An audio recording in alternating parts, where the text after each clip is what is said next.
So in the video that we did about 2 days ago, we went through and checked out the best lineups from Season 1, Season 2, and Season 3 of my team. And you guys actually seem to enjoy the video. Those that actually watched it, we're messing with it. So we're going to do this again and go through Season 4, 5, and 6. Just some nice little recaps and check everything out. Some of the best seasons in 2K, I might add, with some of the best, most memorable cards you'll probably see in 2K21 this year. So if you guys are excited, hit that like button down below if you just enjoy what's going on. If you like the idea. And what I've said is if I see a bunch of people saying, yo, use this lineup, use that lineup, I'll do a video later using the best lineup from this season and all that sort of stuff. So let me know if you guys want to see those in the future. Also, that subscribe button if you're new to the channel, obviously on that road to 15K subscribers. And quickly, we have a message from the sponsor of today's video. If you need your 12-0 unlimited domination, TTO, or even more services grinded, go contact Rose NBA on Twitter right now at twitter.com/r6creditssell. Link in the description down below. Alright, so here we are with the Season 4 best lineup. Now, I will be posting all of these on to 2KDB if you guys for some reason want to go down to the cools, the all lineups, go find mine and like do whatever. They will be posted if you guys want to check them out and all that sort of stuff. Same with the 1, 2, and 3. So this season, Season 4, we can check out starts right here after we got the new heat checks and the season 2021 current cards, which is pretty cool. And this is when we got the throwback moments and that sort of stuff. There's George McGinnis. We got some moments cards, you know. Spotlights were still a thing, which was pretty cool. Some Idol Series VIPs and that sort of stuff. We first saw the Inferno set, which was pretty cool. I know a lot of people absolutely love that set, including myself, which was awesome. This is when we got the likes of Jack, Marin, and Terry the Dentist, my man. Some more flash sets, which is pretty cool. And this set actually goes all the way. Actually, our first retro as well, right here with Mo Bamba, Isaac Bonga, Kobe Bryant, the Lonzo Ball, Giannis, which was pretty cool. That's when we got introduced to that. Some more Idol Series VIP. And it goes all the way up until this Kevin Johnson right here, which was actually pretty cool. And then Season 5 starts there. So if we're starting off our lineup, the first guy that I want, I guess, to do is going to be Anthony Davis. That dark matter at our center position was just absolutely insane. Let me actually put Davis so I can put it there. This was basically a staple for a lot of the 250K teams that people were doing. Everybody just loved Anthony Davis out there, which is having a grand old time. I also would not be able to make a Season 4 lineup without the man himself, Kawhi Leonard. I mean, come on. Kawhi was an absolute god, and I'm actually putting him with the small forward because height wasn't too big of a deal at this point in 2K, so Kawhi was still going to be a pretty decent small forward. And also, the guy that's playing our shooting guard position is arguably one of the most overpowered cards for their time in John Havlicek. If you were able to lock in for this John Havlicek, you had to do it immediately because this card at base 98 on very quick was absolutely disgusting. And I remember Splash Edition was absolutely piecing throughout the tournament with this Havlicek, which was absolutely insane. Also, the staple for PGs during the 250K, which was happening around this time, was Lonzo Ball. The defense that this dude had, plus the new jumper, yeah, it was crazy. This dude literally could not miss. And then for our starting power forward, as always, whenever a Giannis card drops, he's always going to be up there in the top cards. This Giannis was absolutely disgusting, and I even know some people that use him as a center because he literally was that good. Giannis has amazing defense. He could even shoot the three a little bit, especially off catch. His finishing was great. Just an all-around, like, insane card to use. So this starting five, I think, was super solid, and with this basis, you literally could kind of do whatever you wanted. And then the bench was a little bit of a weird one for me. I think the most obvious one was going to be the center position, where we have the Galaxy Opal Hakeem Olajuwon that came out, because this was the best center, I think, until AD came out, and then obviously everybody just started talking about how great AD was, which was pretty cool. And then we have 2 or 3 cards from the Inferno set that are here. Tracy McGrady, who I will be having run our small forward position because he's still 6'8", and he's going to be great at that. And LeBron is going to be playing our power forward position because he was just that insane. These 2 cards from the Inferno set were literally godlike. I know some people that fully Hoff badged out this LeBron, and he basically was an endgame card, which is awesome.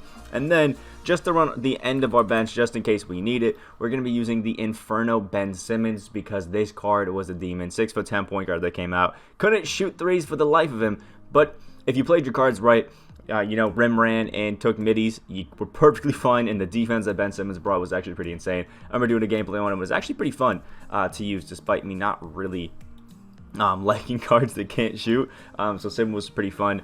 For the shooting guard position, I think we all kind of know why T-Mac got moved over, and that is so the dentist could sit there at the 2. Terry, with his really gay base, Hall of Fame range, and clamps, was literally a god and the most sought-after card, I think, until Season 5 or 6 came around with Mr. Fairy. But, yeah, it's kind of how it is. And then for the point guard, this is one that's a little bit weird.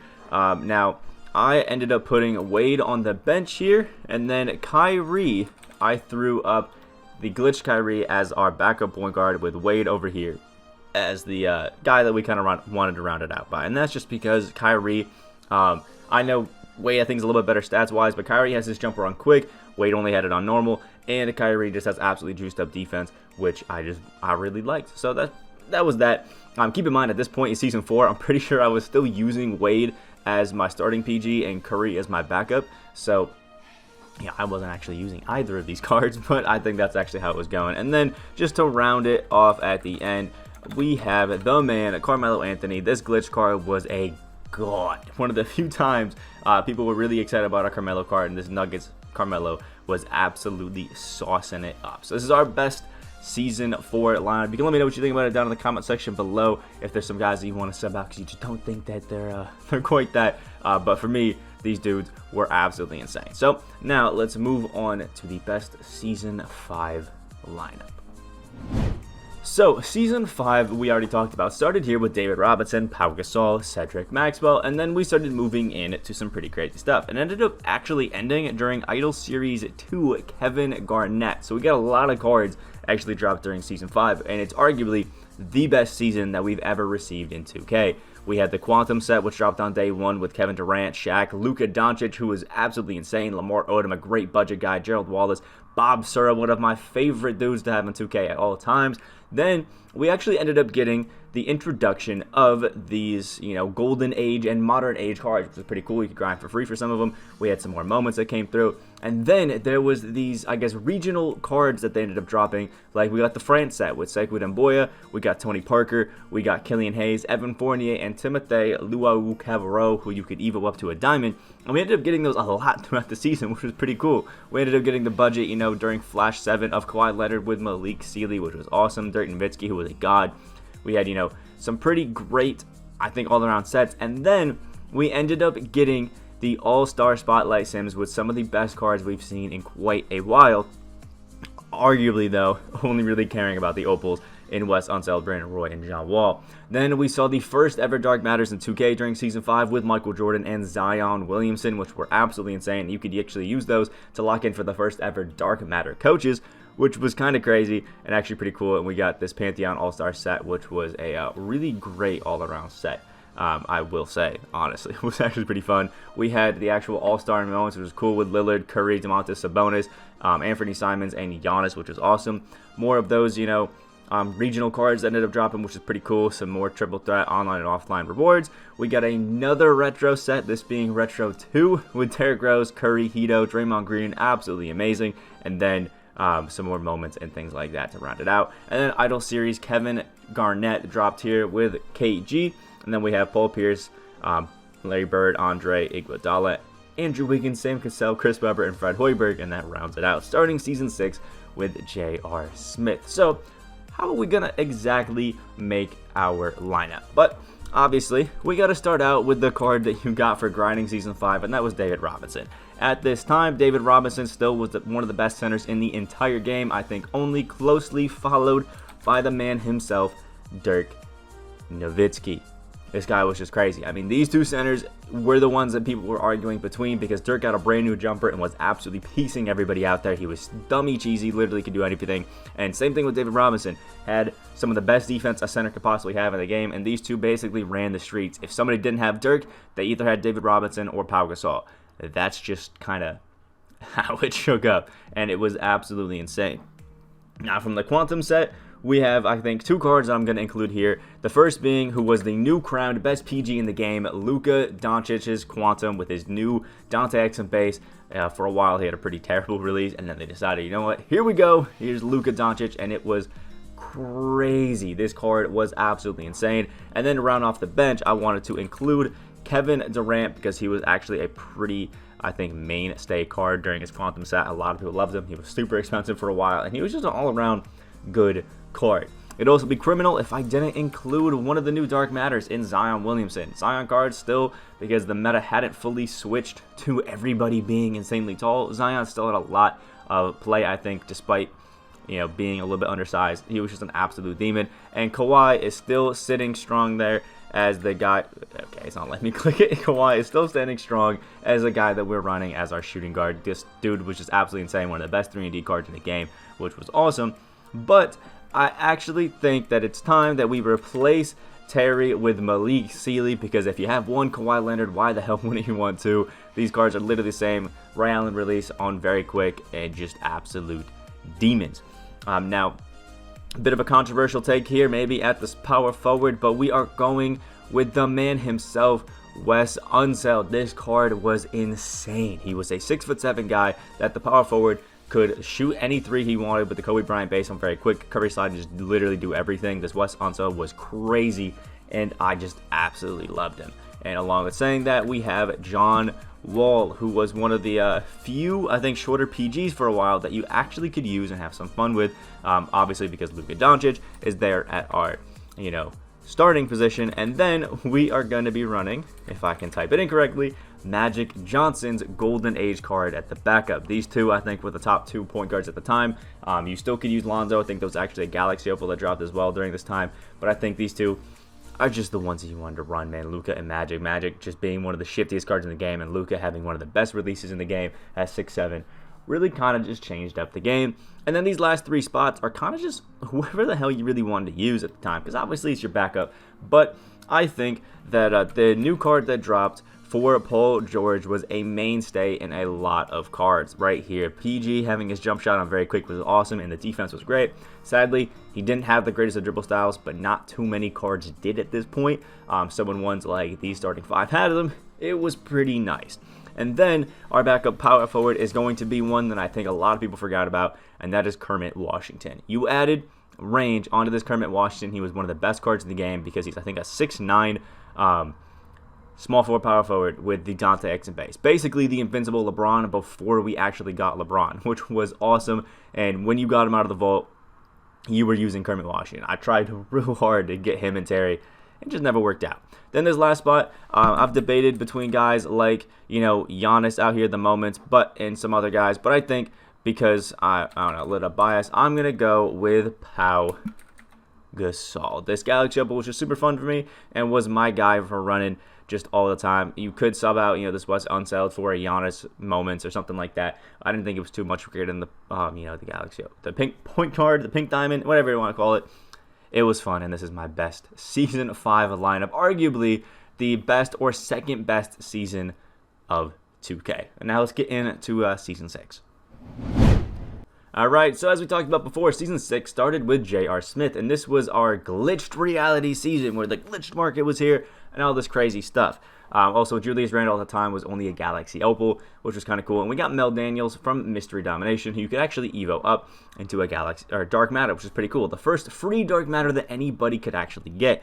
We got a bunch of free cards here, including like a Pete Maravich, which was actually, you know, pretty cool. That was our introduction, I think, into the Dark Matter token market, which honestly kind of dope, I'm not gonna lie. Then we had you know, some guys like Tracy McGrady in the radioactive set. We also got Kareem Abdul-Jabbar, Giannis, Andre Kirilenko. Like, it was a crazy little set that actually dropped. And Lionel Simmons, I think one of the first budget cards with a very quick release, which kind of changed the game. And Ruby Thaddeus Young, who I think we, including myself, still used up until this season in limited whenever it was needed. And then we have our glitch reward cards, who I just kind of pretend don't exist because they really pissed me off that I couldn't get a single one, including Taco. So, you know, there's that. Then we ended up getting some mystery packs. This was mystery 1 right here with Dominique Wilkins, Nikola Vucevic, Spencer Dinwiddie, and Darius Garland. I think one of the least hyped sets of packs that we've ever gotten. So, you know, there's that. Also some more glitched guys right here in Flash 8, which was awesome, with Richard Dumas and Tyrese Halliburton, 2 of the best budget cards